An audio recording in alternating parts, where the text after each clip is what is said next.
If you want news and rumors that appeal, welcome to the Dusty Wheel. Hey, welcome back to the Dusty Wheel.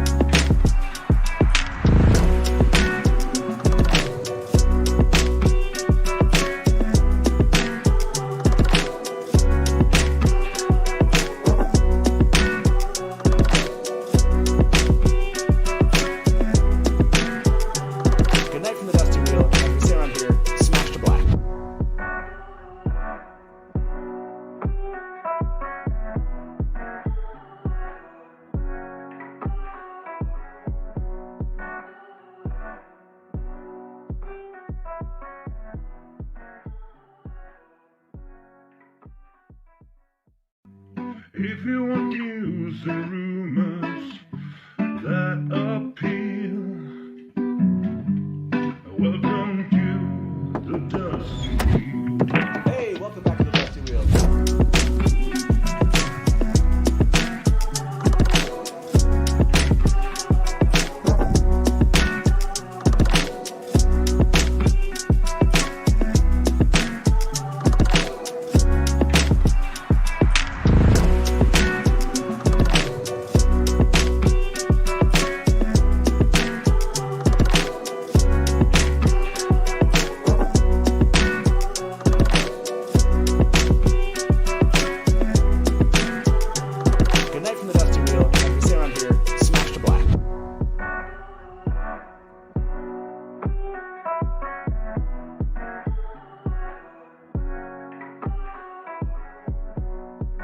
Hey, welcome back to the Dusty Wheel. I'm your host, the Innkeeper, and this is our live call and talk show all about the Wheel of Time. And we're back because we are, I don't remember the exact amount of days. We're really close, right? 35 days, something like that, until the premiere of Season 2 of the Wheel of Time. And when just last week we had a trailer drop, and that is when it's time to do some theory shows. So that's right. Tonight we're back to cover the biggest theories. I know every theory, and we'll try to get there. And we're hopefully you brought them with you and you can bring them up and we can jump into the actual trailer itself, show that on the screen, go through some things that even we did not bring to the show with us tonight. So we'll be doing that. We'll actually be going into the sneak peek that we got, kind of connecting some dots between that one and also the behind the scenes trailer. So it'll be a lot of fun tonight. It'll be relaxed. It's a trailer night. And to do this with me, all of you, plus my two wonderful guests, Tanner and Rebecca. How you both doing tonight? You did. You guys both went with the hands. We did the jazz hands. We both did jazz hands. We discussed it beforehand. It seems like the right way to go. Well planned, yes. Well done. I'm a proponent of the jazz hands, so it's the way to go. That was the right choice. I'm very excited to be here on Tanner's first night as a guest. Right. Oh, thank you so much. It is indeed my Dusty Wheel debut. Thank you guys so much for having me. It's a pleasure. It is awesome to have you, and I know we were talking about theories before, and you had not heard some of them, and you were bringing your own theories to the table. That's what this is all about. You are required to bring at least one or two theories tonight. Rebecca, I don't know if I told you that, but... Doing my due diligence. I can always just pull one out, so it's all fine. Sweet. Yeah. Awesome. So this is, let me show you the first one we're going to start with, so be thinking about this, and if you agree with this idea or not... But we're going to be starting here. That's right. We're going to be starting here. Moiraine watches Siuan arrive in Cairhien. Ooh, okay. So I'm kind of curious. Think about that. Who else could she be looking up? And while you think about that, let me remind everybody, it is full spoilers in chat and on the screen. So if you don't want anything from the book spoiled, we're not going to go out of our way to spoil the entire books, but we are going to be bringing up things and reasons why we believe certain things happen. And it involves characters that may go all the way to the end of the books. I mean, they do all the way to the end of the book in some cases. So, now is a good time to step away. And then I'm going to open up the Wheel of Time Season 2 trailer. You think I would have been all prepared with that one, but I wasn't. So, because we're going to want to watch, I want to show you something about this one that is important. It happens right at the beginning of the trailer. So let's watch that, and then we'll pause it really quick, and then we'll get back to this theory. And here we go, everybody. Everyone has a choice. There's we're stopping right there. It didn't go very long. Okay, see this person behind this person right behind Moiraine. I'm trying to read lips. That's right. We're going to read some lips tonight, everybody. You know how we like to do this. She says, "Who's that?" Right? And she points her hand. Who's that? That's what I'm contending. She's saying, "Who's that?" Now, I don't think she's talking about Moiraine. I think she's looking past Moiraine. I think Moiraine is looking intently at someone. And people are kind of standing around, looking past her, looking at her. So who is she looking at? Rebecca, or what? In this case, if you don't agree with me, you can throw in a what is she looking at? So the theory being that she's watching for Swan, or if it's not Swan, who is it? That's the question. Yeah, like Swan here is like, okay, we know we have every reason to believe Swan goes to Cairhien. True. And so is this Moiraine watching Swan and her group arrive? I don't get the Swan vibes just from her expression. Okay. I feel like when she was anticipating seeing Swan in season 1, there was a lot of mix of emotions that you could see very clearly in Rosamund Pike's face. Okay. And so I'm not really seeing that that mix of emotions that I might expect to see if it was Okay. Swan. So, So I'm just not vibing with that. So who else or what else would you think? Now, someone just brought this up. There is some smoke back there, right? It's possible this is post what we see in one of the sneak peeks, or it's behind the scenes. I can grab that where there's an explosion that happens in the foregate. And so that could be smoke that's from that event. Tanner, what do you think here? Not Swan. If not Swan, what or who is she looking at? Yeah, so I mean, I saw someone in chat say that Logain being paraded. I think that also makes the most sense. If there's some kind of like procession okay. celebrating the capture of the Dragon Reborn, going to different cities, that would make sense. I do see Rebecca's point about like how there not being like enough like mix of emotions on Moiraine's face. If that is like seeing Swan for the first time, I do totally understand that, and especially like post like stilling whatever happened, having her a shield tied off at the end of season 1. I think like that kind of gives her an opportunity to like be like more free with her emotions and not kind of have that Aes Sedai serenity. So again, I would expect her to have like a bigger reaction to seeing Swan. Yeah, I mean, maybe, I guess I don't necessarily think it discounts it. Like the idea that in public right here, she would be, working to hold herself. Lots have happened to her at this point. Mm-hmm. And again, that kind of, I swear she says, "Who's that?" But pointing, again, I like Logain. I like Logain as an option here. I'm going to end this poll, by the way, that was there. About 155 of you voted on this. Who is Moiraine waiting for seeing in the first scene of the season 2 trailer? What do you know? We were talking about this. Siuan, 32% have said this. Rand, 27%. Someone else, 22%. I like you, Rob Logain. No one is 18%. So not a lot of consistency here. Not a lot of consistency there's not one answer here.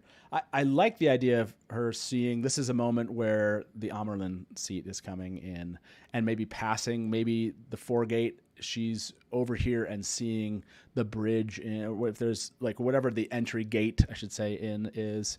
And so that's kind of what I think might be happening. But I get you.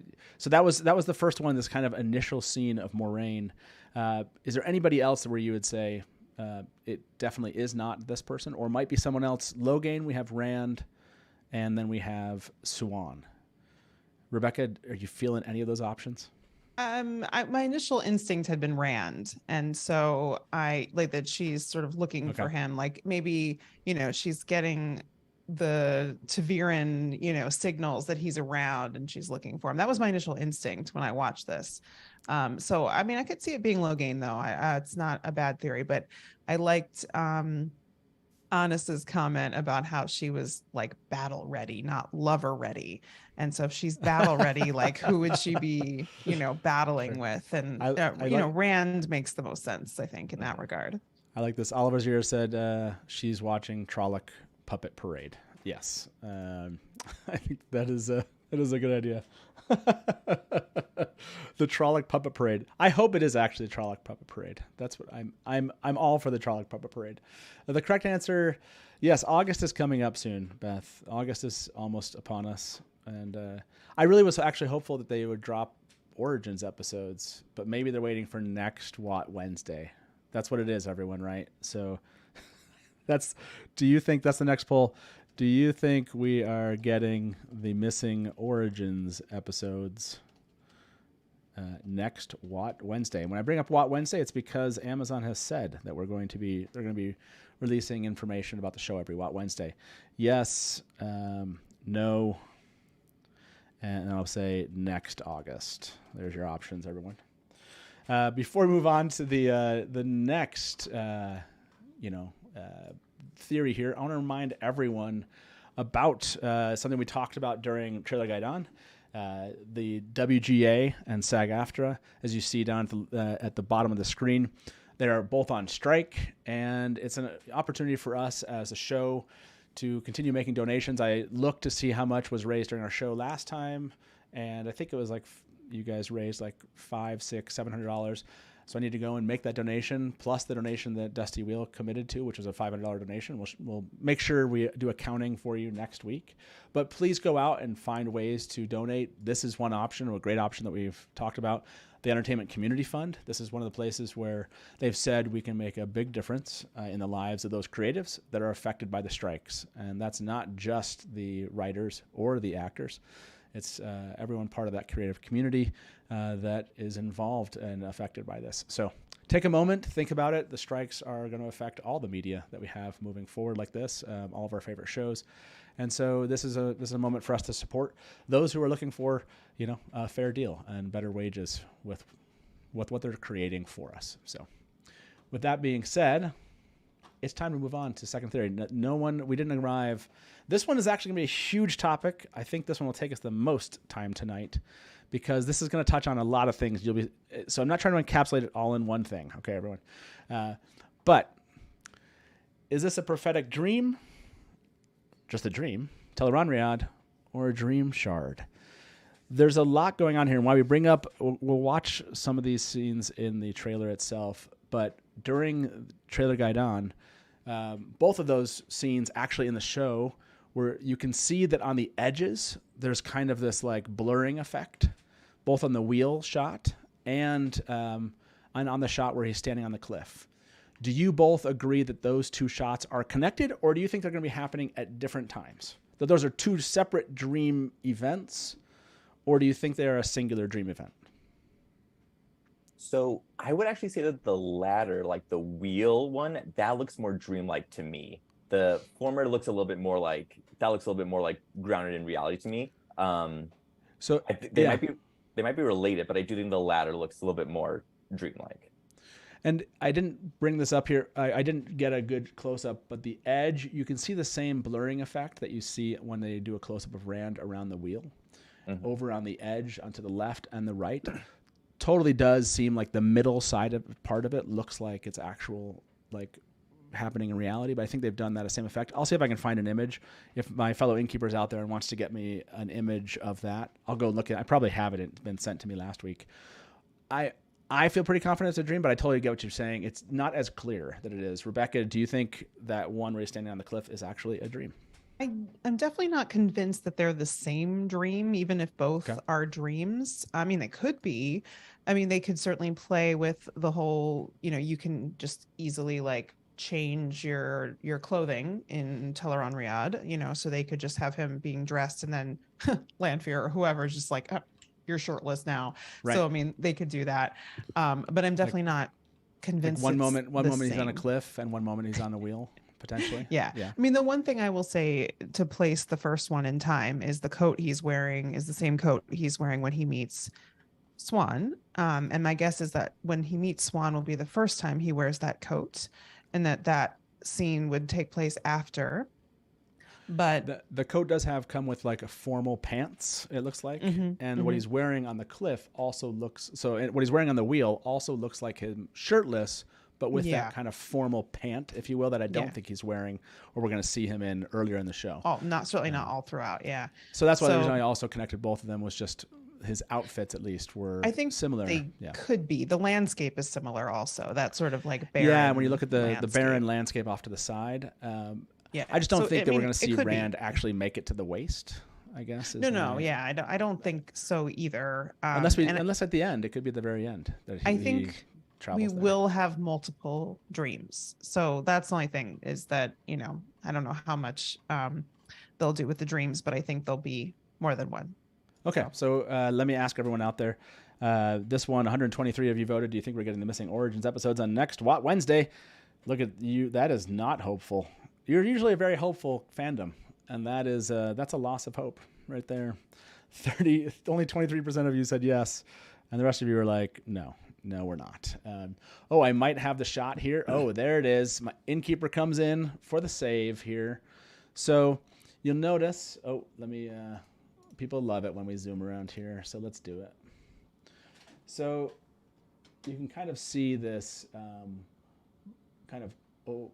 like very blurred effect on the left side of the image, and as it comes into the center, you see much more kind of clarity, and then as you get off to the right, there's more of kind of that circular kind of blurring effect. It's a little bit harder to see here, and when you pull back, you can kind of get that feeling that there's like Jess Sadai pointed this out to me actually during Trailer Guide On, which was so that's kind of why, like, you can almost see it in the bush here in this like plant in the lower left, where it's like you see the rocks and the grass here, but then it's kind of like just that circular, however they're doing that kind of circular image kind of creates that. Does that convince you any more, Tanner? Or are you does it or no? No, I was just about to say that, like, yeah, I think you actually convinced me a little bit that is a dream. I think I was just like so focused on like the rocks that he was standing on that like those look like very, very real. But like it would make sense that like if you're in like any kind of like dream, whether it's like a dream shard, Teleran Riyadh, whatever, like that as like your radius expands away from you, that like things would get like blurrier and like more obscure. So yeah, I think you convinced me. I wanted to think it was going to be like a mirror world just because I want mirror worlds.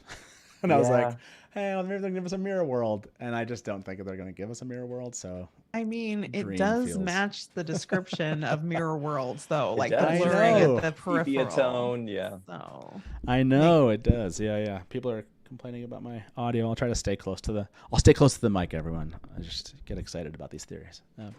Just knock something down. I maybe I haven't given up on the mirror world idea.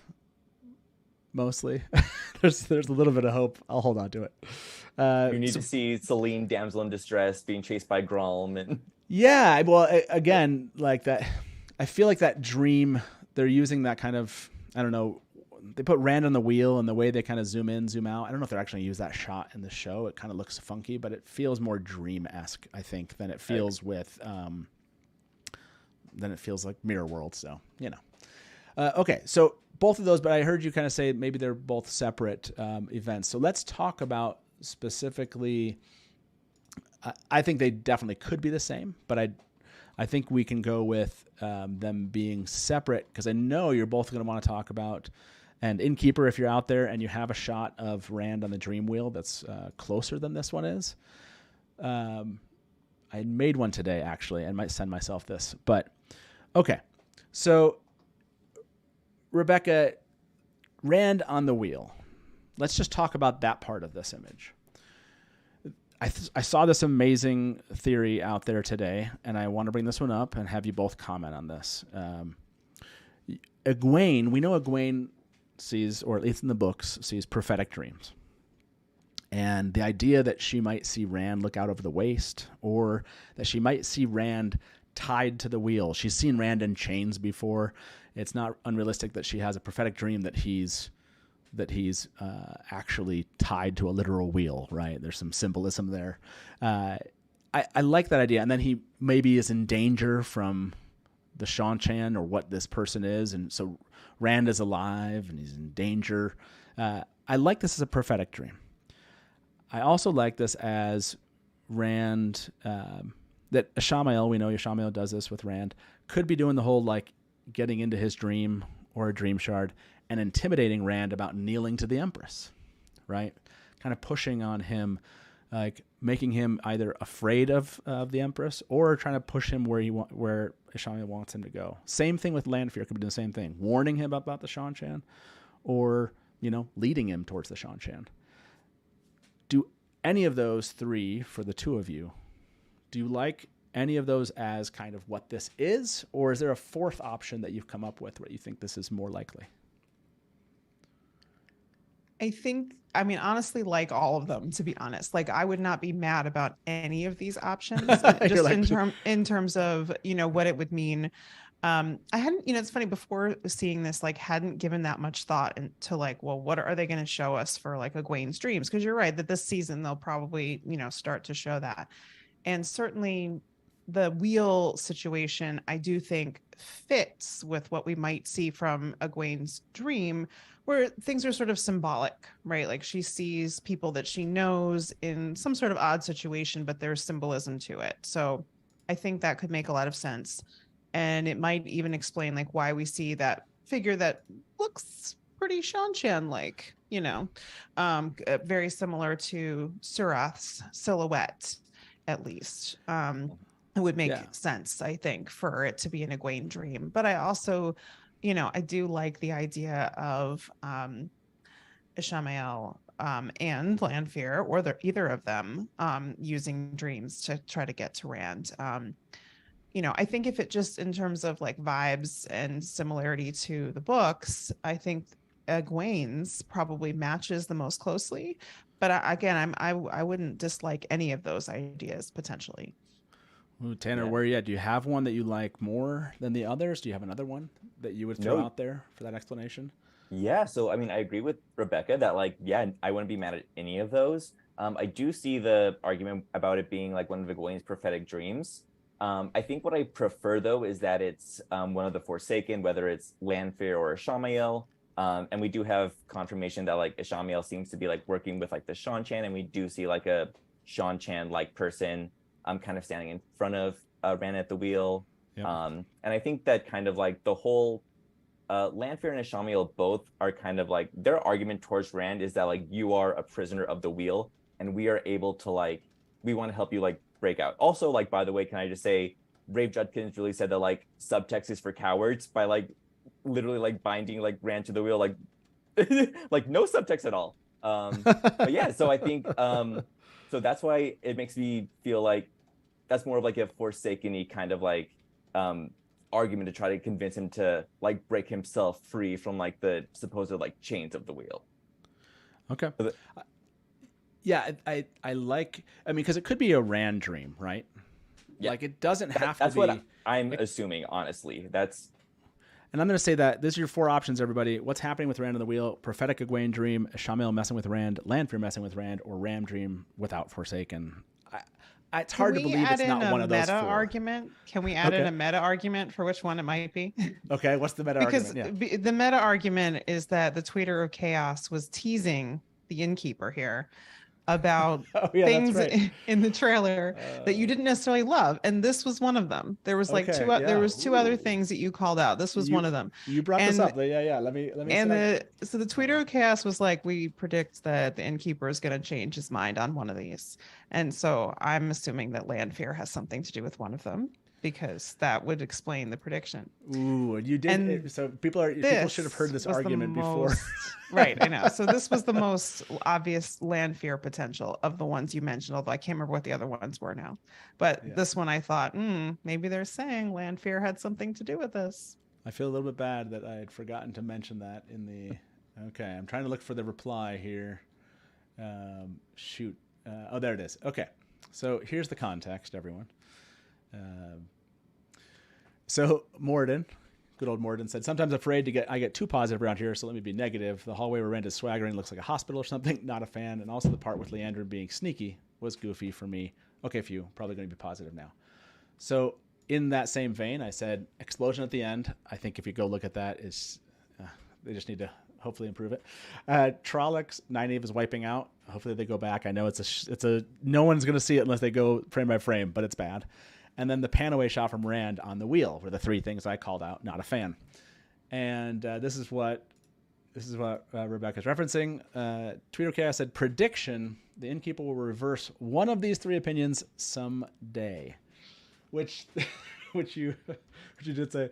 Landfear conclusion, Landfear has something to do with one of these. There's the so one of those three, and you're right, the pan away shot from Rand on the wheel, as much as it's known that I love the Dream World and Landfear, it does seem likely, but then again, you're like, it's possible he meant something else, but I'll go with pan away shot related to Landfear. So that leans my vote if I had to choose in this poll. Landfear messing with Rand is kind of what I would choose. So thank you for bringing that up. Tanner, what do you think of those three that I mentioned? Which of these do you think makes the most sense that I would come to regret as saying I'm not a fan of the scene? I mean, I think it has to be the wheel one, right? I think Tweeter of Chaos like knows your Landfear agenda. I think they know what you're about. I think that makes the most sense. The first two are kind of more like aesthetic things that like could be like they just don't seem like they're like something that the Tweeter of Chaos like might actually like be like privy to, that like the team could like actually change, because it seems kind of like a post-production kind of deal.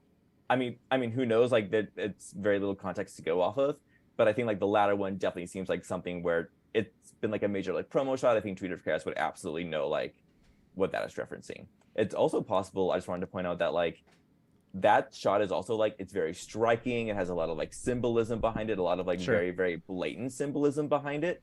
And I think like one other shot that had like very blatant symbolism behind it that was a very striking shot was from season 1, like Egwene like emerging from like the pool with like all the different like colors. Like again, like very blatant like subtext is for cowards per Rafe Judkins. So are you trying to say they might drop it? Is that what you're trying to say, Tanner? I'm trying to say they might drop it. I mean, well, that scene was included in like an extended cut of like episode 1, right? So like it definitely is like part of like the show. Whether or not it makes into the final cut of the show, like, yeah, I don't know. I'm just saying like I'm going off like a single data point, so like it's a lot to draw conclusions from, but just wanted to point that out. What's interesting, let's dig into this a little bit more, because I love Hybrid Havoc here. Wow, Matt votes for Landfear. Holy cow. That's right. I get it. Landfear agenda, excuse me. So I said I don't like these shots, and the Tweeter of Chaos said, prediction, the Innkeeper will reverse one of these three opinions someday. That suggests to me that one of these, that there's a scene around it, right? Because if you just think of this as like a dream and someone's seeing something happen, but you would think that we did see, I think, when they did something like behind the scenes, or there was something where they would show in the behind the scenes, someone's walking towards Rand. The person that's on this throne or whatever it is walking towards Rand, which suggests it's a much larger scene. It's much more significant. So that actually leans me away from Egwene's prophetic dream. Not like she's just seeing something symbolic, but there's an actual interaction that takes place. I agree. So that pushes me towards a dream shard kind of interpretation here, and it being a Landfear messing with him, masquerading in the dream world as somebody else. So I think I brought this one up before. Yeah, the idea that Landfear is masquerading as the Empress to manipulate Rand here does Landfear messing with Rand. Is that winning now? I ended the vote. There we go. It won. It wasn't winning. We had to work that one. That took a while, everyone. There we go. Landfear messing with Rand is what everyone thinks. It's the meta argument that sways it. So It did. Prophetic Egwene dream did. It was close, everyone out there that was a huge fan. You almost took that one, but thank you both for helping push Landfear messing with Rand as the over the edge. Of course. Yes, this is definitely not one of my favorite scenes. Just the actual just CGI on it. Yeah. But okay, so that is two. I don't want to leave from that. Is there something, other theories you want to bring up? I think I showed this on screen before. It feels like this has to be whomever is, whether or not it's the Empress because Rand's dreaming about the Empress, or it's Landfear masquerading as Empress, or it's somebody trying to suggest. That doesn't look exactly like this, but it looks really close. Very similar. Yeah, something Empress-like. It does look similar enough. So anything else about Rand standing on the cliff because we kind of talked about maybe those are two different things. Is there a theory you have about him standing on the cliff? I mean, I don't really have anything. It seems like it's kind of just like an establishing shot, just to kind of show that he's in some kind of like desolate area. You did convince me that it was a dream, so that makes me think like maybe he's like having a vision or something of the Aiel waste. That's kind of like what it looks like the most to me. I'm going to ask everybody that if they think it's two different things. Yeah, I do think they're two different things. I just like the vibe that I'm getting from like both shots, even though they look like pretty like similar. The vibe I'm getting from both is just very different. Yeah. I mean, I could definitely see like the first turning into the second, perhaps abruptly, Maybe. Like that idea, sort of like that the dream chaos of like switching from one thing to another. I mean, I could definitely see that, but I'm not sure. I think it could go either way because, again, I think we'll see multiple dreams over the course of the season. Okay. Let's see what the audience has to say. It makes sense. Again, that's why I kind of like it as Rand's dream and Lanfear's messing with it, where he dreams himself into this place, and the waste is like they're trying to connect Rand to the waste. This is where he's going, right? This is his future. But she then manipulates it into this event that happens. Maybe, this could be an interesting.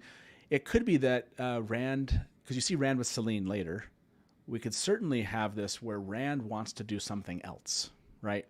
Rand is pushing, because he's stubborn, right? Rand is pushing for one idea and goes to sleep, and Lanfear is trying to get him going elsewhere. And this is kind of the event that he wakes up from and has changed his mind. Anyways, I think there's some possibility there where she's trying to manipulate his dream because in real life, she's noticing he's extremely stubborn. So Interesting. So, because I know that at the end of like season 1, it kind of seemed like to imply that Rand was like headed toward the Aiel waste, but like in season 2, it's pretty clear that he goes like towards Kyrian, right? So maybe she's like, hey, actually, like you're not ready to go there yet. Maybe let's like, stay like on this side of the dragon spine and trying to or the move dragon him, wall, yeah. whatever it's called. Yeah, I like that. I think that could be. Yeah, that kind of fits with, Rand in the books being the one who wants to go to the waste, and like no one else is like pushing him to do that. I mean, other than maybe the Aiel themselves, but like Moiraine's against it. And I can see where like no one else would want him to be doing that. If he thought it was time for him to do it, but nobody else would. I could see that. When it comes to Lanfear, everything is connected. That's right. This is not the last time we're talking about Lanfear, but we'll step away from the Lanfear conversation. This one's going to be really easy, really quick for everybody, but I have to ask this one because it's coming up. Is Ishamael true power traveling? Is this how they're kind of showing it, or do you connect this to be kind of some dream event?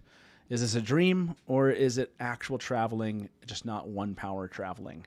Tanner, have you seen that idea of when this moment happens? You know, the moment I'm talking about here with where Ishamael he almost like turns into dust and he kind of breaks apart. No, yeah. I honestly haven't seen the theory that it was like true power traveling. I mean, that would like track, that would make sense. My reaction to like seeing that shot though is that like it's kind of like horrifying, like it's kind of like unnerving to like watch it happen, which makes me think that it's a dream. He's in someone's dream and he's trying to like intimidate them. Like it gives like, it seems like that's like the effect of what he's going for. We know that Ishamael is a drama queen. We know that like the thigh high boots, like the burning eyes, like it all tracks, I think, for me.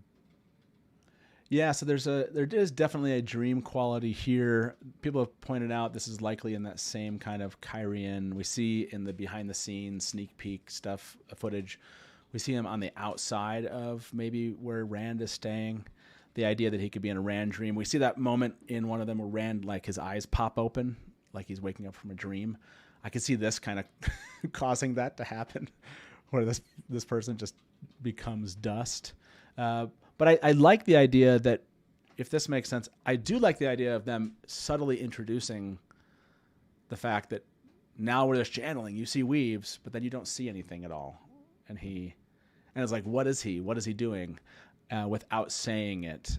And that those of us maybe that might know. So I love the appeal of true power traveling, but I do lean towards probably dreaming here. Rebecca, what do you think? I lean towards the dream as well. I mean, to be honest, I don't know if it's just a little needlessly complicated to potentially show three different looks for traveling.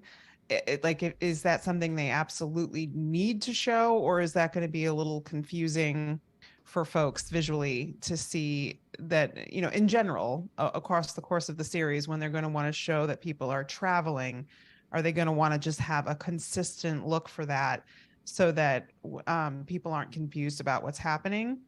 Or do they want to have a visual distinction for what it looks like when Ishamael travels, or, you know, a Forsaken, compared to somebody else?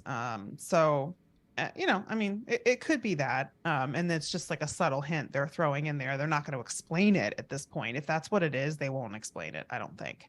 But I don't know if it's necessary to complicate that a little more. Yeah, and Pavar just put the quote behind him: "The air rippled, shimmered, solidified into a man who looked around." So, I would say that as an interpretation, that quote actually, like, I think as an interpretation, that's not a bad interpretation of what they've given us here. No, not at all. Like, behind him, the air rippled, shimmered, and solidified. If you think about that happening backwards, right? He was solidified, then he shimmered, he rippled, you know.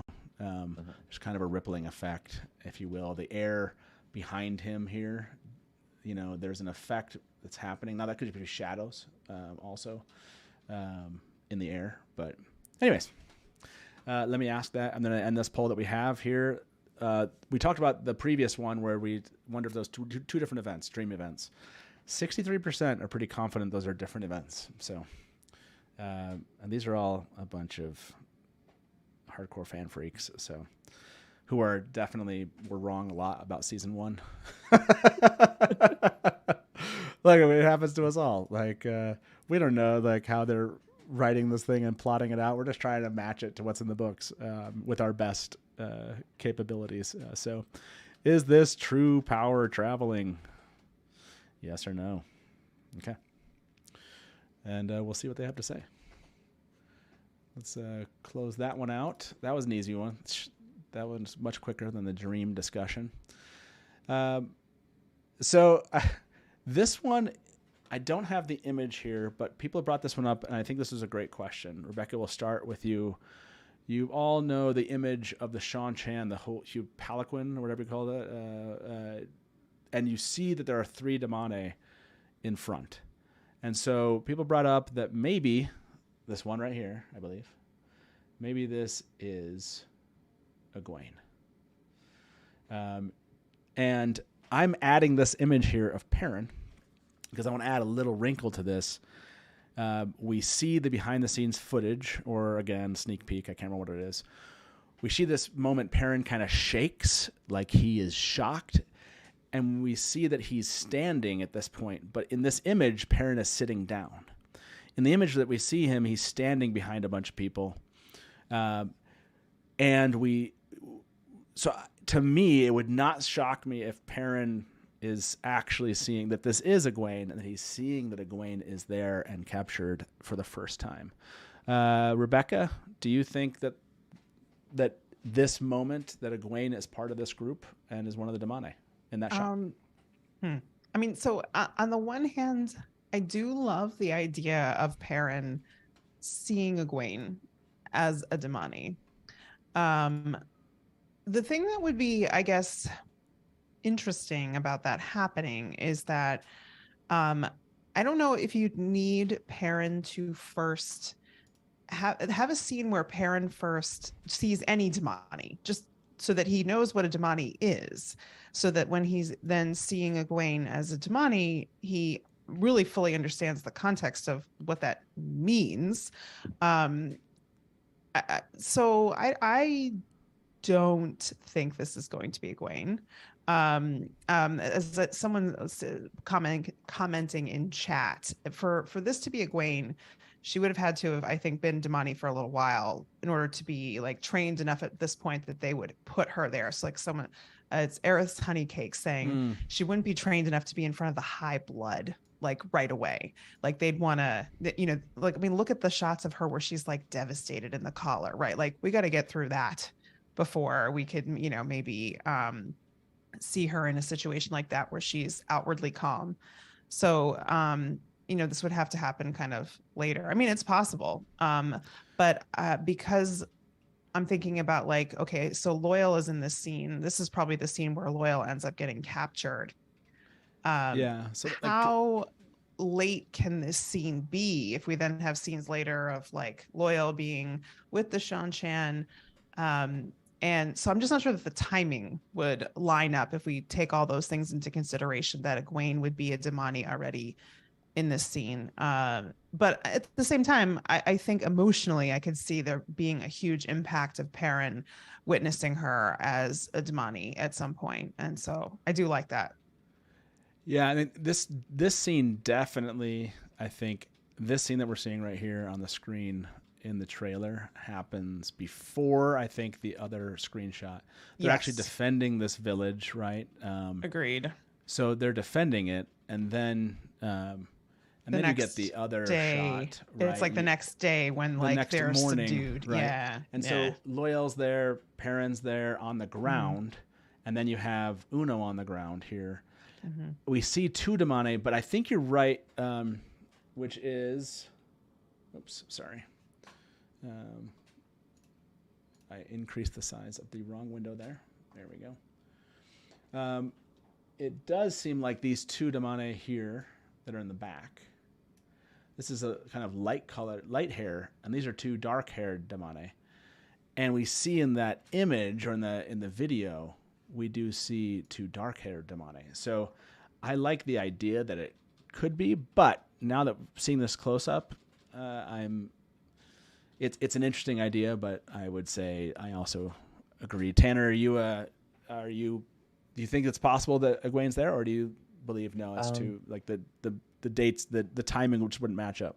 Yeah, the timing just wouldn't match up. I agree with what everyone in like chat and like what Rebecca was saying, that like it just doesn't make sense for her to be in front of like the high blood at this point in her demonic career. There's just a lot of like unfortunately there's like a lot of just like soul crushing that needs to happen before she's in that position, which is just like horrible and devastating to even like think about. But I just know like the Malamount's gonna eat it, just like the acting. But yeah, I also like see the point where a parent does need to see like Damane in action in order to understand that when he does see Egwene, there is like that like huge like effect on him, so that he understands like all the implications of that. I don't think that's this moment. I think this is just going to be probably like his first time seeing them like in full action, and then he's like subdued and everything, so that later on when Egwene does get captured and he sees her in chains or in the collar or whatever, then he can fully understand just like what kind of like horrors are being done to her at that moment. And I think that'll just make it a lot more impactful. Yeah, no, I hear you both. I agree with that. I'm gonna try to pull up the. Let's go back through this one, just so we can see the imagery as associated with this. I could have sworn some of these shots. It's nice to go back and see some of these shots in context of the trailer. Now that we have a bit more, like knowing, obviously knowing what we see there. We don't ever see that scene again with the camels. We're gonna bring up this guy in a little bit. This one, well, I won't bring up my idea about that one just yet. I think it comes a little bit later. Don't we see Perrin at the end of this one? Is this am I remembering the wrong one? I thought Perrin was in this one too, but.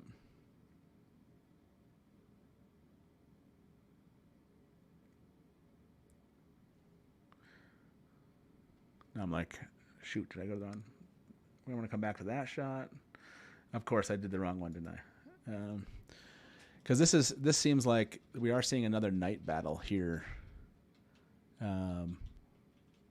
Which again, we don't know how that one kind of hits either. So yeah, maybe it's the other one the sneak peek. Anyways, I'll find that one later. But so I want to bring up this other theory then with both of you, kind of debunking the idea that that's Egwene. Let's talk about the guy on the ground. So my opinion is Uno's not dead, but may die soon. this is the order I see these scenes in. Do you agree with this, Tanner? Do you know that you're familiar with the shot on the right? That's from, I think it's from the, it's one of those, either sneak peek or the sizzle reel. Yeah, the sizzle reel. It's one of those two. I'll go find it, where he's kneeling before the Shan here.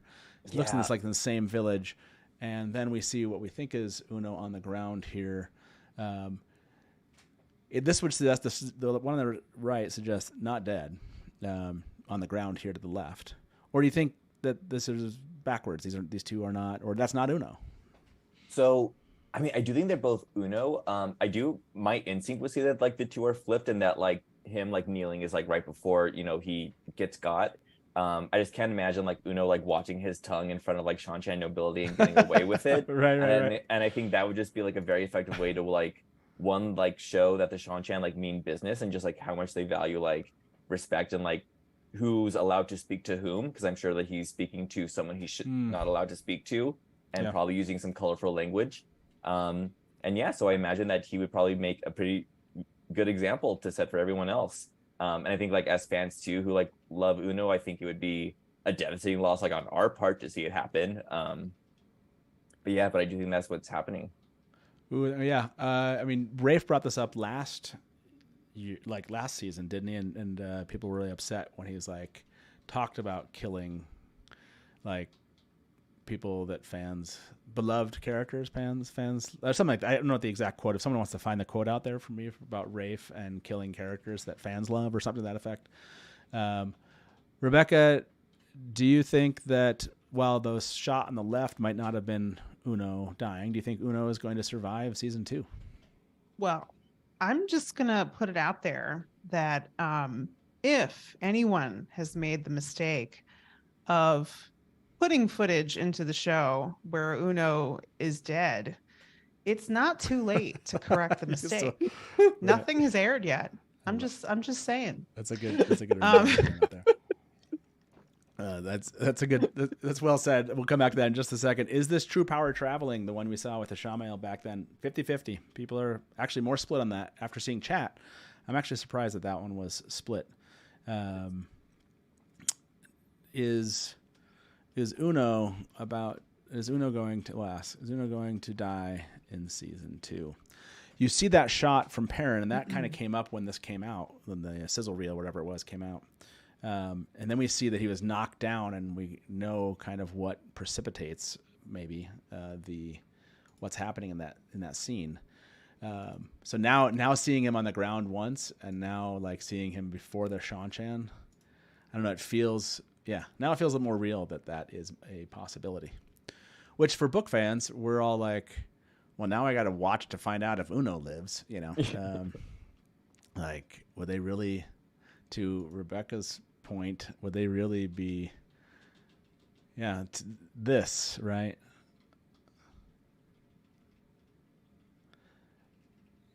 That is a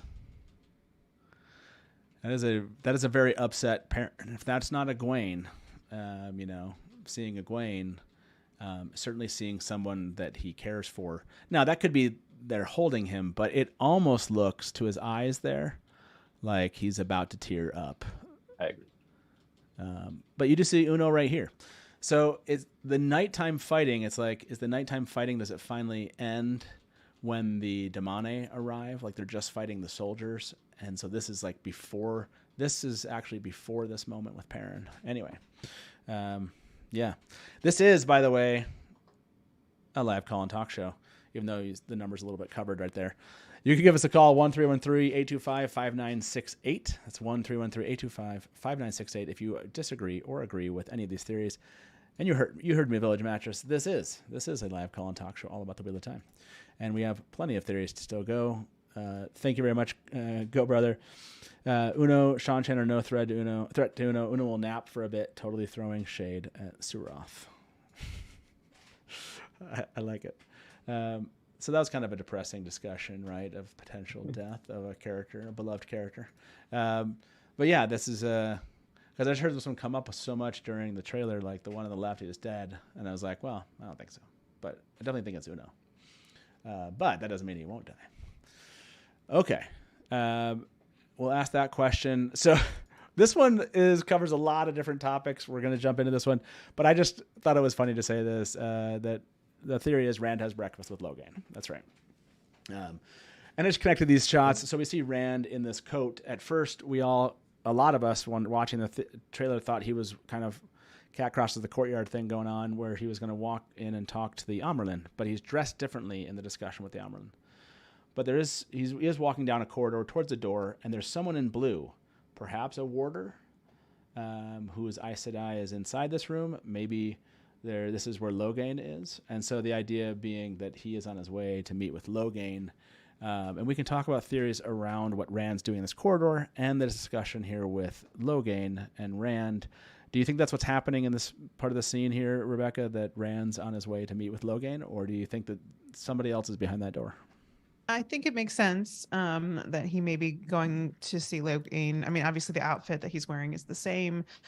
The other thing is the person in blue at the end of the hallway. I mean, I get the sense that like they're using this sort of blue color as a Kyrian color. Yeah. And so it could be, sort of a uniform type thing for someone in Kyrian.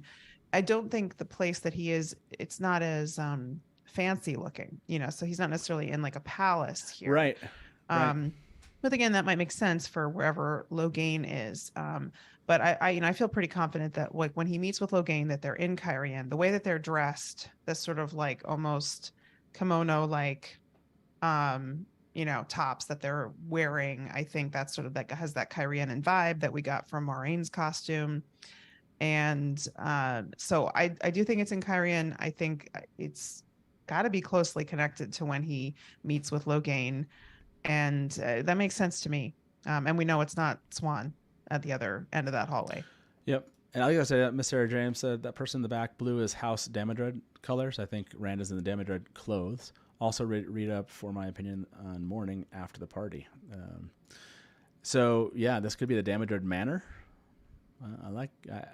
Maybe he's going in and actually meeting. It still looks not super fancy, even for that. But okay. I'm not sure. But I mean, if someone I wish I remember who had first suggested this, but it might have actually kind of come up because of Morden talking about how it looked kind of like a hospital, and someone was like, well, maybe it is, maybe they're keeping Logain in a place that's sort of hospital like.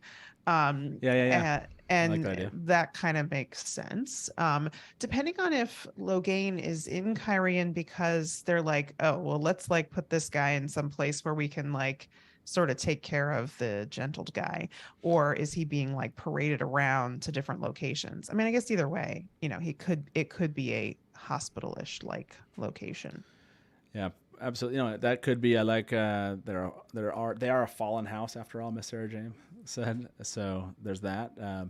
I love Logain Lebowski that came out of this. Tanner, are you familiar? Did you hear the Logain Lebowski hashtag that came out of the trailer? Because he's just like chilling in his robe. I'll show you the other one. This is the other theory everyone we'll talk to. But yeah, he's just like chilling in a robe. Love it. So this is one of the other ideas that came up, but yeah, he's Logain Lebowski. Do you think that we're going to see Logain paraded through the streets? Does it make sense to you that, or do you think that the Siuan has brought him on purpose for other reasons, and we're not going to actually see a false dragon kind of parade? So I think Logain was like sufficiently paraded in season 1. He was took through the streets of Tar Valon. People did see him. He was seen and he was announced as like the false dragon that has been captured. So I think he's actually been sufficiently paraded at this point. I do think it looks like he's in Kyrian. I think a lot of like the costuming like points it to being Kyrian. So that's what makes me think that Siuan did bring him. Like maybe she just thinks that he's, a dangerous asset that she needs to keep close to her at all times.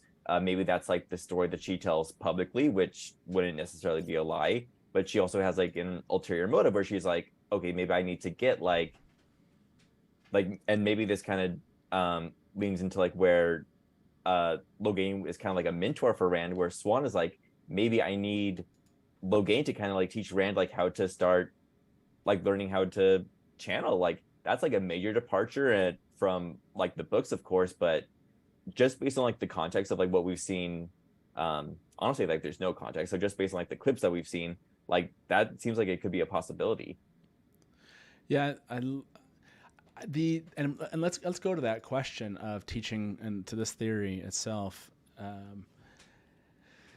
Teaching him how, right? How to channel. We do need to see that happen at some point. And if we think about like fast forwarding some of these plots where like we don't really have time, I don't think, for Rand to go to the Waste and go to Rhuidean and then actually like come out of there and then have someone be trapped that is going to be his trainer also. Like it makes sense to me that we'd get there faster. I just don't know how this logistically makes sense from a he can't channel standpoint. Yeah. And it would be really weird to have any healing of channel like the gentling at this point. So I don't know, Rebecca, for you, I saw this theory a lot show up, and that's why I wanted to bring it to the show tonight. This was all over the place after the trailer. Do you think that that's what they're writing in, that there's going to be some kind of replacement here where Logain is going to somehow train Rand or be accessible to Rand? I don't personally think that they can entirely replace the Asmodean plot with Logain for a couple reasons. I mean, one, it has a very different vibe to it. I mean, just the fact that Asmodean is a Forsaken makes the whole dynamic of that very different. And the other thing is, again, assuming that Logain is still gentled here, which he certainly appears to be with that dead look in his eye, Yes. there should be a limit to what he could do. I mean, I could see them using this as sort of an early way to kind of kick started, Rand learning more, because he may be able to offer some advice just by explaining some things to him that may get Rand so far. But to me, it would make sense that you'd run up against limits. There's only so much that he can do when he cannot physically channel anymore. And so, maybe that's something that we get sort of early on. And then Rand eventually realizes, I need more. I need someone who can still channel, who can help me, and Logain can't do it anymore. So if they do use him in this way to some extent, I think it would be in a limited fashion, and it could not completely replace Asmodean. Yeah, I would agree. Like they would definitely not be doing a 1-for-1 for sure. No. I think they would be doing kind of like though, it was like his interactions often with Moiraine and Siuan. They were like, well, a fish can't teach someone how to ride a bicycle. I don't know, whatever. They used some like whatever it was. They would just come up with some ridiculous kind of like, no, we can't help you. And it makes sense that they give us this moment.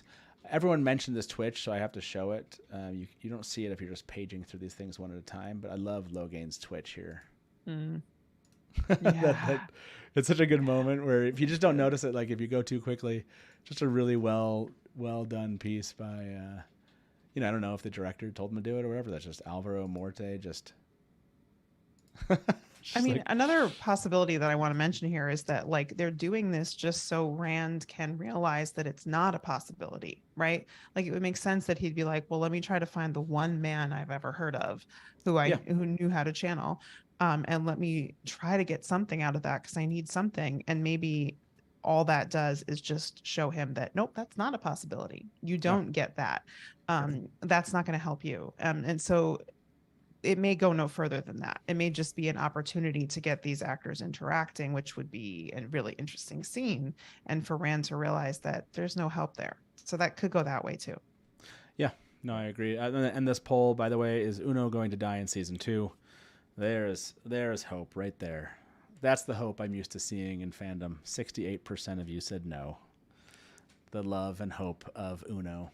I guess the question here would be, is there a good kind of theory question to come off of this with that meeting with Rand and Logain? Is there something here that you'd kind of, Tanner, like deeper theorize? Like, I like that they're connecting them earlier. Does that make sense? Like, again, sometimes stuff Jordan would do and just be like, seriously, these people never talked, like ever in the same city. They have traveling, they did all this stuff, and they just never decided to say hi or something. Yeah. I like that there's some logic to this, that Siuan would have trying to use him, Rand's trying to use him, Logain also has his own desires, and maybe Logain's playing Rand a little bit on this, And so I'm actually looking forward to seeing this scene a lot. But I guess, is there a theory to come out of this scene? Do you walk away with a theory, or are you just like, it's a cool scene? Yeah. So, I mean, I guess I have like a few thoughts there. Okay. One is that, like, exactly like you said, I think there's a lot of characters who just don't like speak a lot or like interact a lot. And I think Ren and Logain is like one of those pairings where seeing them interact like early on will just like greatly affect like the rest of the series moving forward. And like one thing that I try to always keep in mind with like adaptations and the choices they make is what function does like that character, like that plot, kind of like represent in the story. So like in this case, like Logain kind of represents like a man who can channel, and then this is like full spoilers, right? So like at the very end, like Logain is still around, and male channeling has, the societal view of it has completely changed. You know, like a woman comes up to him and says, hey, you know, like I hope my son is able to channel so that he can like, you know, like protect us the way you did. And that's like one of the most emotional parts of the book. So that's what Logain kind of represents to me, is he represents like just like the view of like male channelers and like the hope that they represent at the end of it. Whereas someone like Asmodean represents like, he's a Forsaken. He's there in order as like a way to, basically as like a tool of like Lanfear's manipulation against Rand. So that's where I think that like a theory that like maybe like Logain would like maybe take over Asmodean's role. I just don't think that has legs, because like Rebecca mentioned earlier, like the vibes are totally different. They just perform like very different functions like in the narrative. I think another potential theory that could come out of this too, that I thought about, is like it could potentially imply that like maybe Logain will have like more of like a Mazrim like Taim-esque role like going forward. And that's again where I think that like Logain and Mazrim Taim just perform like very, very different like functions in the story. Like whereas Logain is kind of like a hopeful story of like male channelers, Taim is like kind of like the opposite, showing that like, oh, like a male channeler who ends up falling and joining like the dark side and becoming like one of the Forsaken, whereas Logain becomes like a hero like to the people. So that's where it's like, I don't really think you can equate like those characters too much. And if you do like combine them or like give them like certain scenes or certain like plot arcs, so you have to be very careful to make sure that like what they represent and what function they serve in the narrative is still maintained. So I have a thought that just hit me while you were talking. Yeah. What if this is how the writers are introducing voices to Rand? What if Rand's pushing to know how to control it, and Logain's pushing back and says something like basically, have you heard the voices? Like, have they come to you? And because we hear that kind of whisper, kill them later on in the trailer. And I wonder if Logain kind of introduces this idea to Rand, and Rand doesn't know what he's talking about. And that's the beginning of like the Rand's taint puppets or whatever. You know what I'm saying? Yeah. So anyway, so you were talking and I was like, yeah, like what could it be? What could Logain's role here? Eventually I understand his role, but like, what is this meeting coming about? So I don't know. Yeah. Like I'm seeing you both shake your heads. Like, I think if they don't at least discuss madness, it's a missed opportunity in the scene, because this is a very big reality. Yeah, it has to be for right? both Absolutely. of them. Yes. Yes. And I think yes, I think season 1 did a good job of like showing like the visualized like taint puppets, like just to show that like to have like a visual representation of the voices in Logain's head. I think that's fantastic. So then having like a conversation between Logain and Rand, that also like allows Rand to be like, oh my gosh, like maybe I am hearing voices. Like, are these thoughts my own? I think that adds a lot of like psychological horror to it. I think it's fantastic. And I love this poor idea. Rand. Like, I hate to torture him, but like he needs to for the story. That's all about the story. I love this idea. Mr. James said, reading the pattern, said someone on Twitter suggested this might be the moment of the birth of the Black Tower. So again, I love potential kind of seeds of the Black Tower here. I love seeds of madness here. And I want to point this out, and if they didn't do this, I'll be actually kind of upset. I don't want it to be Rand walking down to have lunch with Logain. I just thought that was a funny thing to say. We don't get the parade moment with Rand and Elaine and Gawain falling over the wall. So what if Rand goes over the wall? Like, people don't want him. He finds out Logain is here, and he goes over the wall to find Logain of some sort. Like if he does, that'll be a fun little moment, in my opinion. Maybe he goes down the hall trying to see him, and they turn him away, and they won't let him. Yeah, and he's there we like, go. "Screw this! I'm finding a way in anyway. I will go over that wall." I would be totally cool with that. Like flipping of what happened earlier. I would love that. I asked everyone, do you think Siuan sets this meeting up? Or no, Moiraine sets it up, Rand sets it up, or someone else does. We'll let that go a little bit longer. About 150 of you have been voting after about 8 minutes or so, so we'll let that keep going because there's about 50 more votes before we end that one. Yeah, I love that idea. Let's bring our first caller into the show. We got a bunch of theories. Well, some of these will be a bit quicker, just some things that came out of the trailer, but let's bring them and see what they have to say. Hey, welcome to the Dusty Wheel. Who's this? Hey, Matt, it's Village Mattress. Village Mattress, welcome to the show tonight. So what theory have we either not talked about or have we talked about that you have a comment on? Okay, we're talking in chat about what Logain has in the bowl. Okay. That sounds good. And one thing out there is a cereal called False Dragon O's. Every box comes with 2 to 5 paint puppets. I like it. Okay. And then, does he have like noodles in the bowl? Does he have what's in the bowl? So this is an important question. Cocoa everyone. Puffs. Yeah. Cocoa Puffs has been thrown out there. So Okay. we need a poll, a Dusty Wheel poll on what is in Logain's bowl. Okay, I'm going to end this one. 120 of you voted on this. And Siuan sets this meeting up, by the way. 55% of you believe this was coming out of Siuan. What's in Logain's bowl is an important question here. I'm going to let everyone, Tanner, think about what's in the bowl. I'm going to give you, Village Mattress, something. Rebecca, you can say that, and then I will come up with something. Does anyone have something they want to throw in there? To me, I think Logain is a Fruity Pebbles boy all the way. Fruity Pebbles, okay. I think because they get this is like my meta analysis is because they get soggy so fast too. It's kind of like torture to eat it, and I feel like Logain would enjoy like that torturous aspect of like this is what I deserve to eat this like soggy slop. Okay, Fruity Pebbles it is. Rebecca, do you have one? Someone in chat said Lucky Charms, which seems I like that for some reason. I don't know. It's definitely seeming like cereal. Like I wanted it to be noodles, but then he's eating it with a spoon. I don't know. I always want it to be noodles. But... Are you gonna pick noodles? You want to throw noodles out there to our audience? Okay, noodles. What do you think it's gonna be, Village Mattress? Okay, so I have to give credit to Jay Abate in chat, but he came up with the name False Dragon O's. And then we determined that every bowl comes with 2 to 5 paint puppets.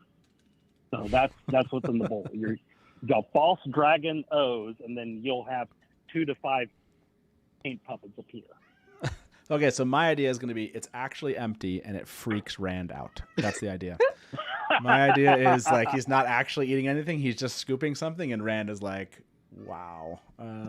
So that's. I think that's my favorite. I think that's what I'm voting for. The is empty. Yes. Okay, so that is what's in Logain's bowl. Village Mattress.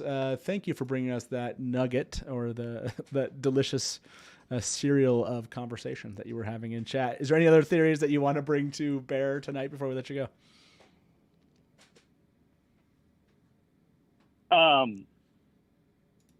I had something, but I lost it when I got caught up in the cereal and the bowl of Logain. So I got it. But bring in another worries. caller. Thanks for providing great entertainment, and chat has been on fire tonight. Talk to you soon, Matt. They've been fun, man. It's good to see you. It's good times. This will be some fun 2 or 3 months for us. So, hey, we'll talk to you soon, man. Looking forward to it. Bye-bye. All right. Take care. Bye. Okay. So that is hilarious. We do have another caller waiting. We'll bring them in here shortly. This one is just a fun one. I mean, the event itself would not be fun for the people in the show. But does anyone believe that he wakes up, he's sitting there on the bed, he's just channeling, and he burns down the inn he's in?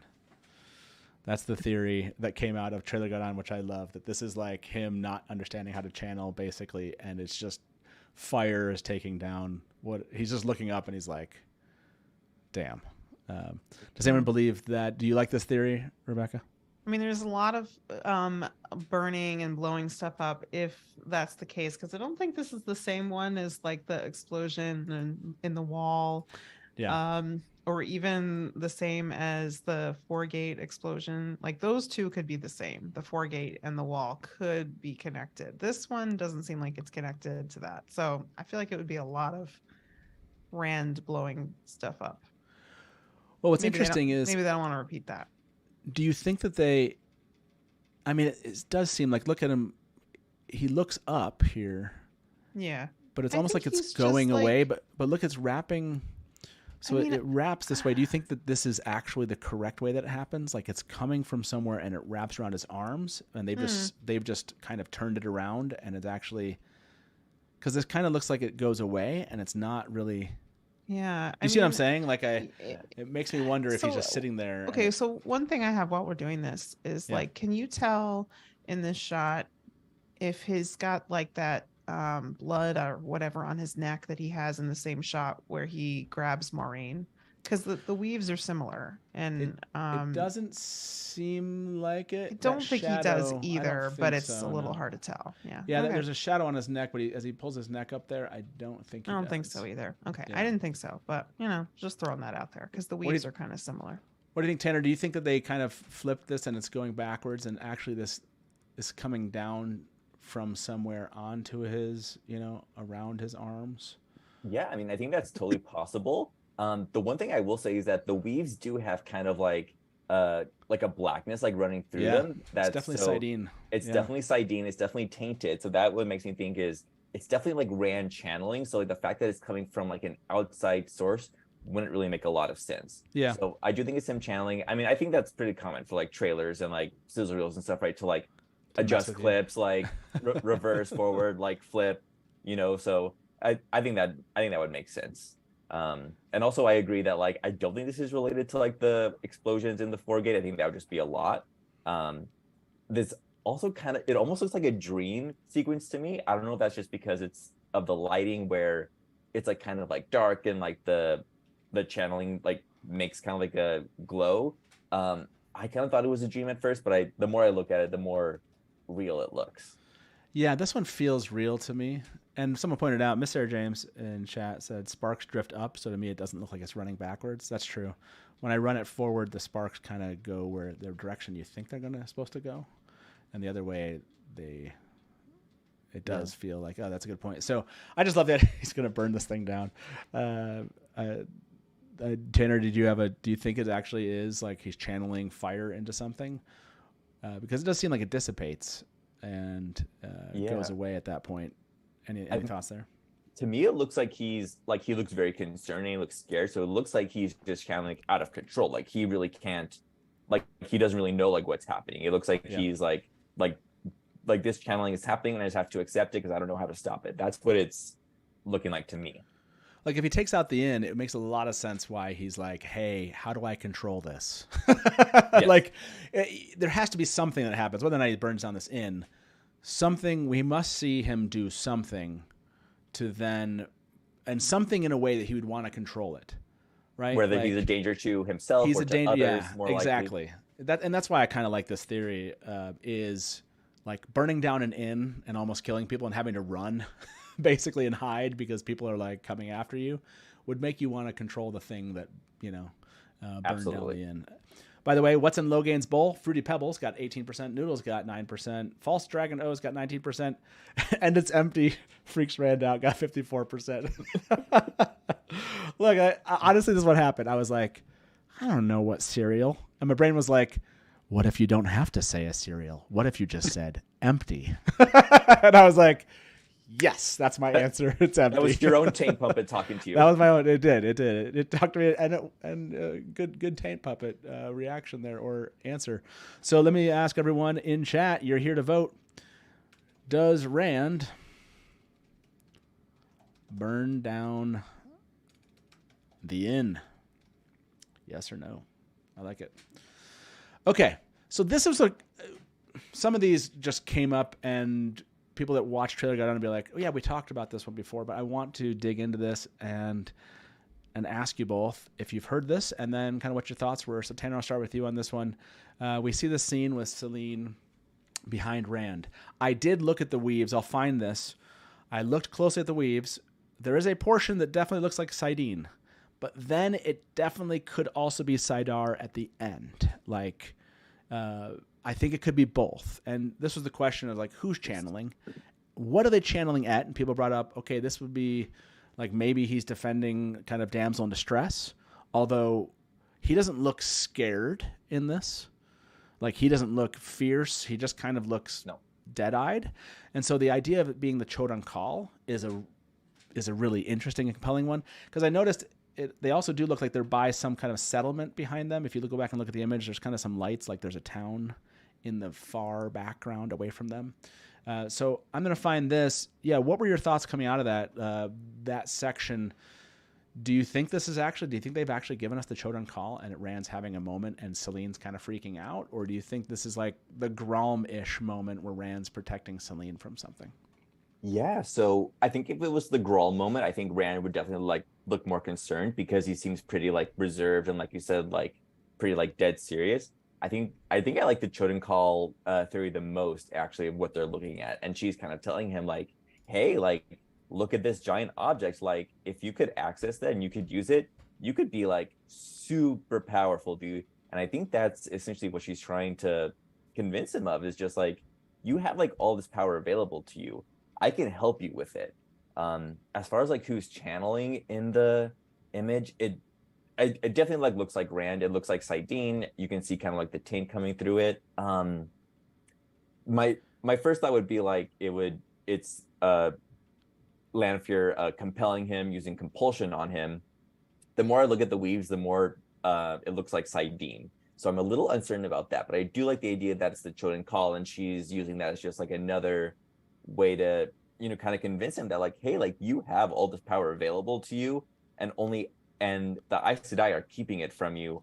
I'm actually going to teach you like how to use it and maybe she'll even play the angle that like, you can even use this power to like help people. Like, I'm not going to tell you how to use it. I'm just going to tell you that it exists.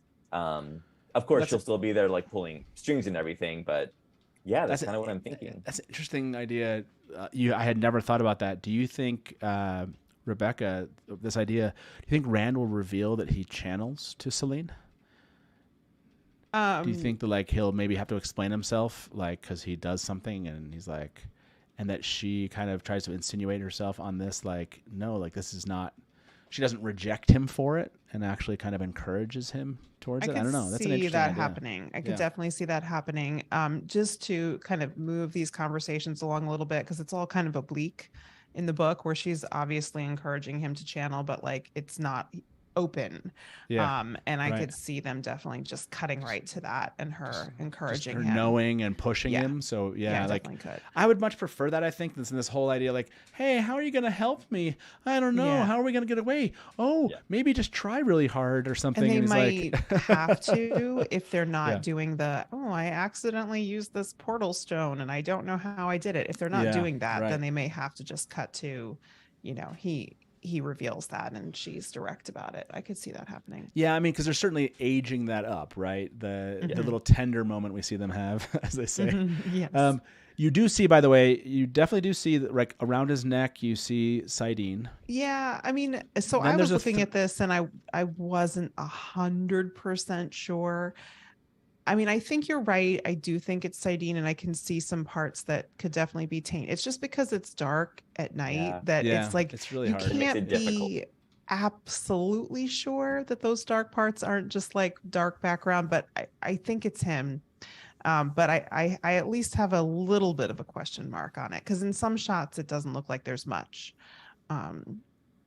in the way of corruption. So I don't know. But it's interesting that her expression, I think, has a little bit more awe in it than his does. Yeah, it's true.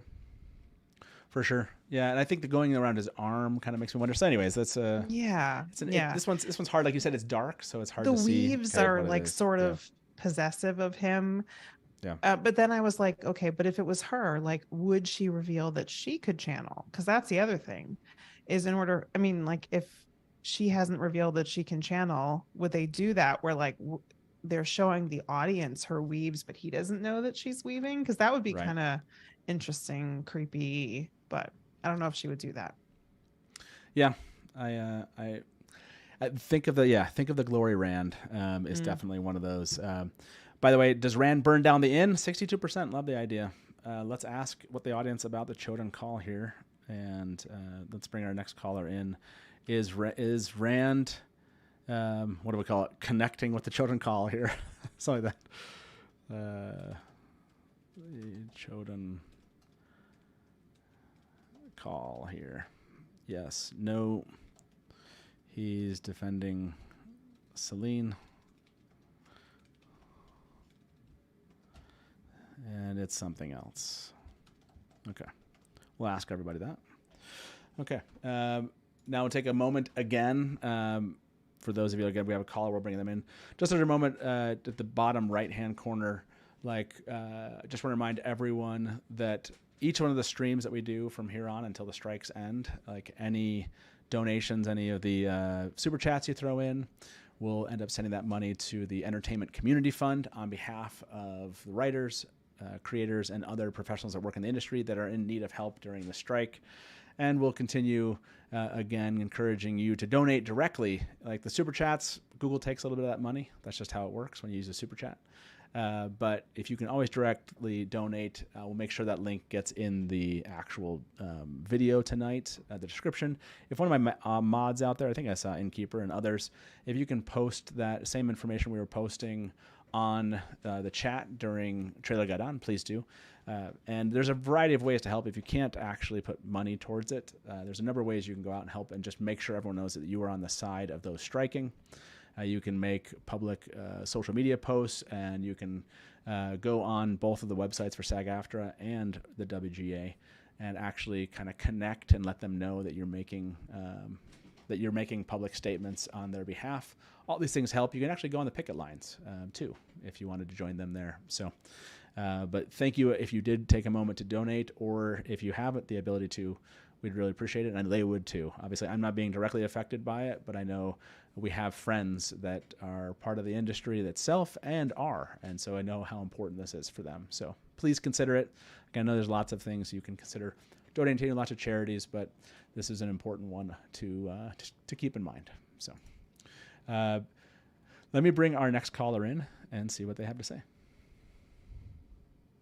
Hey, welcome to the Dusty Wheel. Who's this?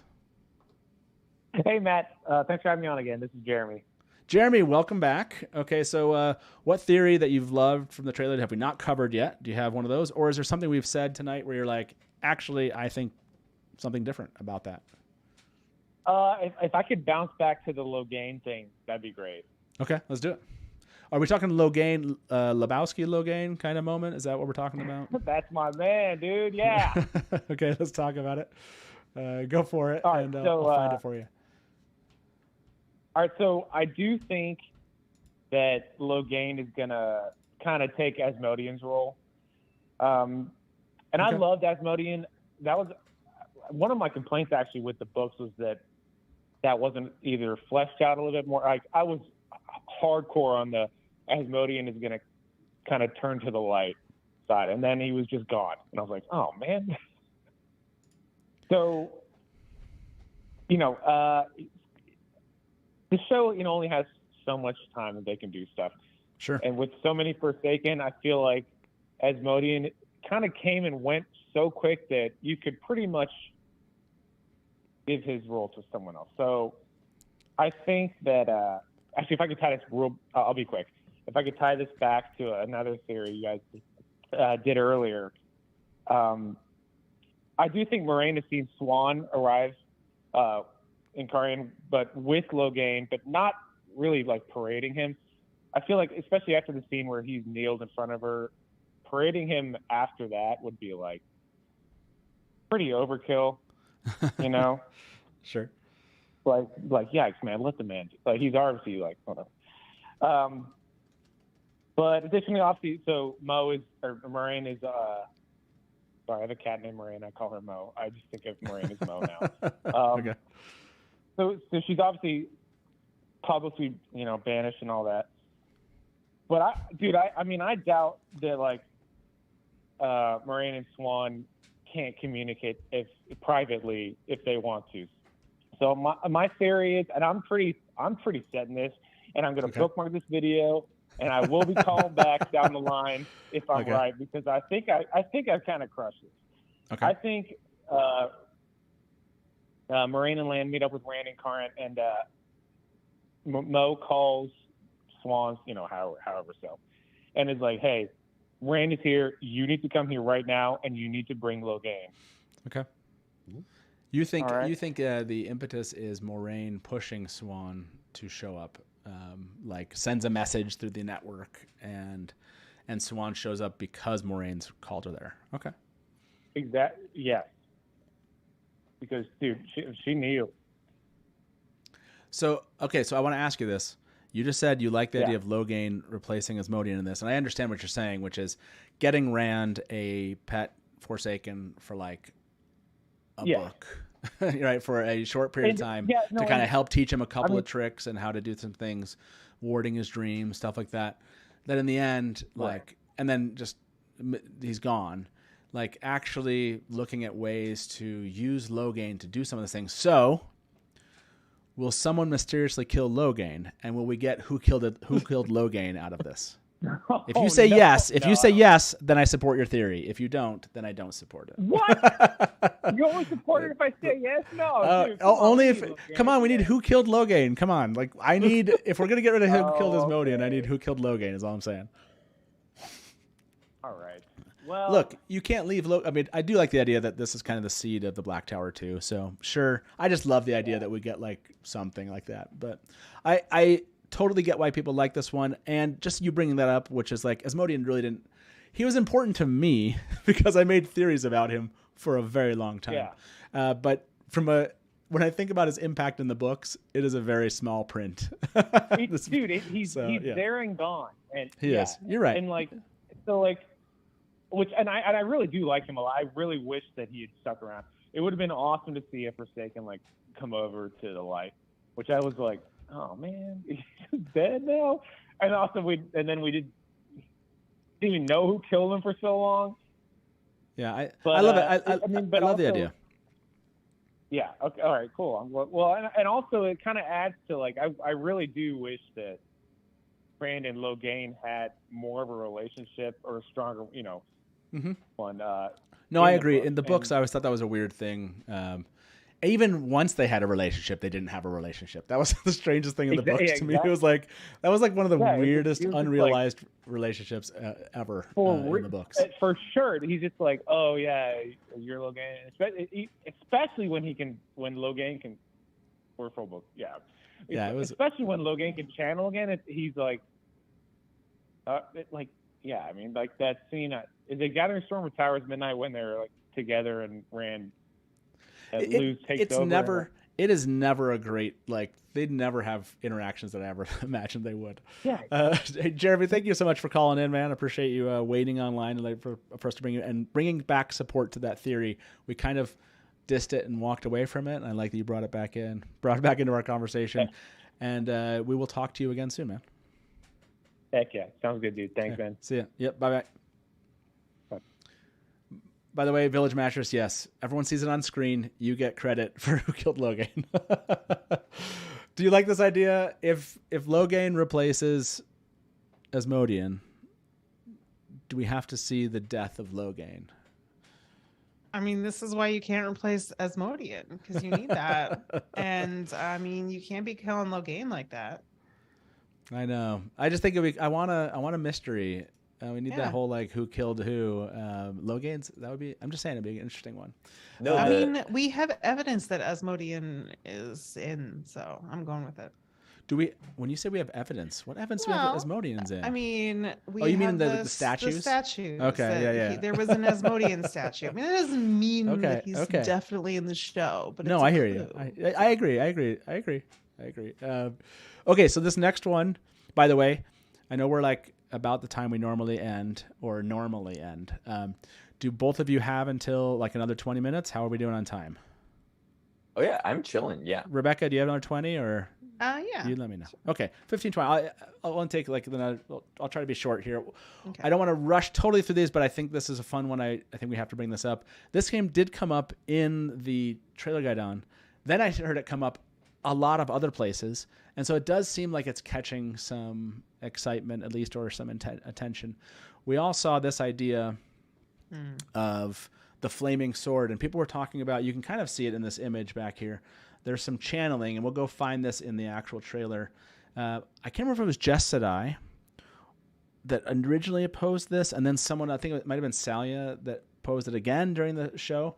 But basically someone said, like, Varen Tomas, and that they replace like Vandine and Adelaus, one of the sisters or something like that, and that this is like them being part of this. So like, do you like this idea, Rebecca? Do you like this theory that this person's actually a warder? That the channeling you see is what's kind of giving this kind of a fire sword effect, and that this might be Tomas? I do. I mean, I do like the theory because I didn't initially see that as being weaves. So that, like that had to be pointed out, where I was like, oh, okay, like that could be a reason why. Yeah. I mean, I guess what I should say is I didn't see it as like the weaves being separate from the sword initially. So the idea that there's a woman channeling that we don't see and the man holding the sword. Yeah, but I do like that theory. And I do like the theory also that we may get Varen doing that scene that would have been Vandine and Adelius from the Great Hunt, that we have it being Varen instead. So overall, yes, I like the theory. I think you could tie it in to you can see that channeling coming up on the sword. I see it there. in the back there. Right. Yeah. And then that it's separate. And like maybe adding to it. So I do see that, and I think that makes sense. And I'll even like the idea that the person holding the sword, it might be the same mysterious light-haired guy that we see. Yeah, the person walking who we did not guess correctly. The shirt and the vest match on that person. I think the so. Gray hair match. You definitely get channeling, and it certainly isn't. I think we talked about it's the nighttime shot. It's because we see Lan also fighting with Myrddraal next to like stone blocks like this. You see Moiraine sitting there in the dark with a knife. She can't channel. So if all that's connected, you look at then somebody else has to be channeling. And so nice job on the theorizing. This is a great theory. I'm into this one. I think it's a pretty good theory. We did think it was like an Ogier Gardener also. Oh my God, it's getting complicated. Ogier Gardener was it had something to just the way the shadow played on like the forehead and the profile just for a moment. I'm sure whoever that is gonna be like, Ogier shadow. But yeah, we had some fun. Tanner, what do you think about this idea? Do you think this is a warder Aes Sedai? And do you think it's a different one? I saw a flashback in chat as a potential option. Although, again, Dark, Myrddraal, and Lan's also fighting Myrddraals next to stone things. It feels less like, unless they're showing a Lan flashback scene too. I don't know. What are your thoughts, Tanner, on this one? Yeah, so I mean, I do love the theory that it's Varen and Tomas, like her warder. At first glance, to me, it looks like the sword is on fire rather than like being like fired up by like channeling. The more I look, like I don't think that's accurate. I think it is probably like enhanced by channeling. I would love it if we were able to see Varen like in action and like kick some ass. Ideally, it would be like after we'd already been like introduced to her, and we can see that she's kind of like, oh, like the kind of like space cadet, kind of like goofy, like book nerd, like we don't really know like what's going on. And then like a couple episodes later, you see her like in action. You can see that like, oh, when it's business time, like she can handle business. So I would really love that from her. I think combining Varen with Adelius and Vandine, I think that makes a lot of sense. I've seen that theory for a while, that she kind of makes sense as kind of like the kooky, like older Aes Sedai who has a lot of like arcane knowledge that people go to when they have like questions and stuff. So yeah, I'm a big fan of that theory. Yeah, I thought it was I was like, wow, they just started like throwing out throughout trailer guide on. I was like, because again, we were in like Ogier at one point. And it was like, wait, there's channeling. Oh wait, there's channeling hitting the sword. Oh wait, who would be channeling near Lan? Like, Why would they? And yeah, just slowly piecing something there. Yeah, it was a good one. Let me end this poll. 150 of you voted. Is Rand connecting with the Chodan call here? 44% say yes, but the others are saying no. He's just defending Selene, and it's something else. 33%. Let me ask, who has the flaming sword? We'll just say it's a warder, an ogier. I'm trying to think. Was there any other people were making any good cases in chat for who else this could be? This is Barthane's Demodred. The other theories, he's I think, really young. The person somewhat playing him out there, that it's just a power wrought sword, and this is what it looks like when it comes in contact with a fade. So there's no channeling involved. I don't know how that necessarily changes it. It could still be a warder in that case. Yep. And other than that, you could throw out the idea that it's like a male channeler, channeling Sidene directly to make the sword. But then who would that be? And I don't have a good theory for that. So okay, so we'll just say none of the above. There we go. Oh, Elias was no. I think we've seen Elias, haven't we? It's not Elias. Let me say. I'm gonna say none of the above here. Okay. I know we have to kind of go through some of these. That's right, everybody. You're going to be like, your video said every theory. Every theory we could cover in the time that we were live. That's how this works. So let me throw out just a couple more. We don't have to talk too much about this one. I liked this one I saw. That people were wondering, what rings could Liandrin, some people threw out maybe this is a Liandrin, her own ring, and she's, walking away from the tower, But I saw the idea that these are, the Red Sister rings that Valda had. That Egwene, I think, brought back, right? And that this is kind of her moment. There's no warder, her moment to kind of connect with her sisters, which seems a little bit. It's Liandrin, so do you really think she's that connected to it? Did you see any other theories about this moment that you would like to bring up? Tanner, you first. Yeah. So one thing that I actually was thinking about this scene is I think it would make sense if she's hiding evidence. Maybe this is after, she's taken the girls out of the tower. Egwene has been taken by the Shan-Chan. They've killed a few Aes Sedai. The Black Aja have absconded with a bunch of Terangriel. So maybe she's trying to hide evidence of the murdered sister. So she's burning their rings. I don't know why that's my first thought, but evidence of murdered sisters. Yes, I love that. I actually really like that a lot. That this is somehow Black Aja related. Yeah. I just can't think of anything else that would make sense. I just can't picture Liandrin having that much I don't know what the right word is, compassion toward her fellow Aes Sedai. I just don't imagine her being oh my gosh, guys, I just love you so much. It's just not her style. Yeah, I would agree with you. Rebecca, did you have any thoughts there? My initial instinct was more like what Tanner is saying about, is she hiding evidence of some sort? That was my initial thought when I saw the scene in the trailer. What I will say in terms of putting a wrinkle in that, though, is that I know Sarah Nakamura had kind of thrown out in chat that we might have more complicated feelings. I forget the exact word she used about her, Liandrin this season. And so, to be honest, I do think that they are gonna, she's gonna be a more complicated character. I'm not saying she's gonna be a completely different character, but I think she'll be more layered and more complicated. And they already are setting that up from season 1. Right. And I do think it's possible that she could just be putting a Red Sisters ring in there. Obviously that's the less interesting, intrigue theory, but I do think they could show that side of Liandrin, where they had her seemingly upset that Logain killed Karenni, and she shouldn't care, but she did seem like she was actually maybe a little upset by that. So interesting. A Liandrin who was genuinely bothered that Logain killed Karenni, who she didn't particularly like, might care about her Red Sisters to some extent, and maybe they want to show her a little bit more complex and layered, and that might be why they show that. But like I said, my first instinct was hiding evidence. Yeah. Who has the flaming sword? 100 of you voted this or so far. 84%. I want to ask this one. See where people are at with Liandrin.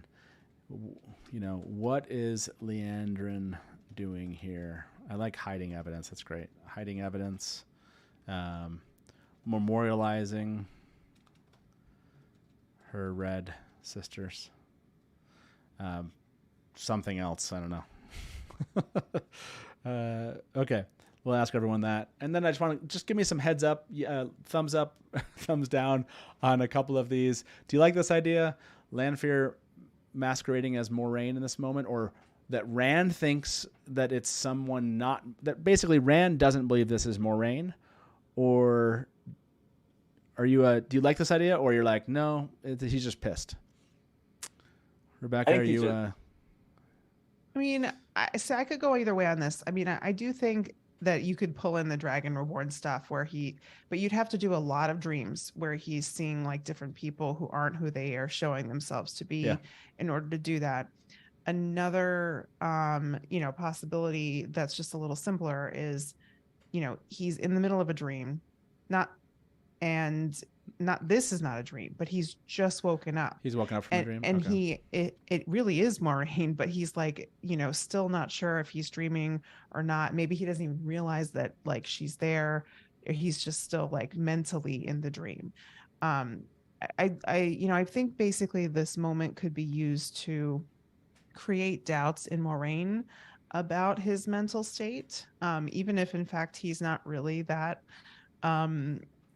far gone mentally, if it's more of just being tormented in a dream, but it could create doubt in her that creates dramatic tension. So I think it could go that way. As opposed to I'm not opposed to the idea of it being a dream and he thinks she's fake and maybe she is fake, but then you have to set that up like the way it is in the book where he keeps having dream after dream after dream with fake people. In order to make that work. It would be a lot of setup. He's definitely bleeding or has blood on him from doing something, whether he's killed somebody or not, on his neck. Here, Tanner, you were going to say, do you think this is just Rand being pissed off Rand? He knows exactly who this is. I think this is Rand being pissed off Rand. I think it's definitely like possible for him to have that kind of like, like I've met so many people who aren't who they say they are. So he's distrustful. So he sees someone who he thought he has a close relationship with. But because he's in such like a disturbed state, he attacks her anyway because he's not sure if she's real. I will say, I think I like it better if she is real and he knows that she's real and he's just like, hey, I'm like mad. I'm literally going mad and you won't tell me shit. So like, I think he has a lot of like built up like resentment towards her. It works for me. Both of those work for me. I think, you know what I mean? Like as in the book Rand of like not knowing who to trust and being wondering who is whom. Works for me, but I think you said it also works for me. He's just like really pissed off Rand, and he's feeling like he's being manipulated, and she's an easy target because he knows she can't channel. And even by the woman who like has dedicated herself like to finding him and like helping him, he still feels manipulated by her. He knows that like at the end, like whether it's like for the good or the bad, at the end of the day, he's always just going to be a puppet. So that's why I think him taking out his rage against like the little Moiraine in that moment actually would be pretty important, like to show his arc and to show like the frustration and hopelessness that he feels, that he's lashing out against the one person who like just wants like the best for him. I'm trying to find that scene where you see somebody walking out the doors, and I wondered if looking at here if we think those two scenes are related. You know what I'm talking about? Like it looks like it might be somebody. Looks like Moiraine bursting out of the door. Yeah, and it would not be surprised. Yeah, there it is. I found it. Would not surprise me if this is right after that moment. So he's. I actually don't think it is, because I think the other moment might be the same room that we keep seeing that Rand's in with like the slatted windows, and this is clearly not. That's something we haven't seen anywhere else. Someone had said that this scene could be almost the Vandene Adelia scene, or Varen if they change it to Varen. So more connected to like their shadow spawn out there at night. And I mean, I could see that maybe just because I think this is something we haven't seen elsewhere, whatever this is. I don't think that's where Rand is. Yeah. And the reason I connected that was like the shoulder pads. She has these like kind of shoulder pads you can see with that kind of darker dress. And so that's why I kind of connected the two. That doesn't mean she can't wear that other places.